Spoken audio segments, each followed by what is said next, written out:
ভগবান শ্রীকৃষ্ণ কি সত্যিই নীল ছিলেন? অবাক করা সত্য বেরিয়ে এলো। হাজার বছরের প্রশ্ন, শ্রীকৃষ্ণ কি সত্যিই নীল ছিলেন? আজ সেই রহস্যের দরজা খুলে যাচ্ছে। যেখানে শাস্ত্র বলে এক কথা, শিল্পীরা দেখান আরেক কথা, আর বিজ্ঞান আবার ফিসফিস করে তৃতীয় সত্য। কৃষ্ণের নীল রঙের পিছনে যে রহস্য আছে সেটা আপনাকে অবাক করবেই।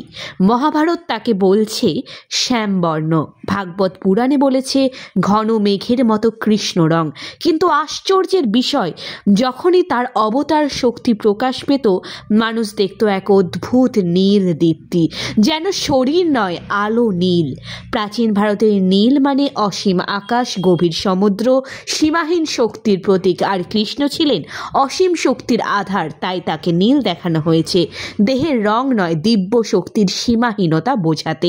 অনেক গবেষকরা বলেন মহান ব্যক্তিত্বের অরা বা আভা শক্তিশালী হলে তার রং নীলের দিকে যায়। বলা হয় কৃষ্ণের উপস্থিতিতেই নাকি চারপাশে দেখা যেত এক নীল আলোর তরঙ্গ, যে কারণে যুগে যুগে শিল্পীরা তাকে নীল রূপে এঁকেছেন। কৃষ্ণের শরীর নীল ছিল এটার কোনো প্রমাণ নেই, কিন্তু তার চারপাশে যে রহস্যময় নীল আভা দেখা যেত, সেই অভিজ্ঞতা যুগ যুগান্তরের ভক্ত মনকে নীল কৃষ্ণ বানিয়ে দিয়েছে। অর্থাৎ কৃষ্ণ ছিলেন রঙে নয়, শক্তিতে নীল। এটাই সেই অবাক করা সত্য যা আজও সবার মন কাঁপায়। আপনাদের মতামত আপনারা কমেন্টে জানাতে পারেন যে সত্যি কি মনে করেন শ্রীকৃষ্ণ নীল ছিলেন।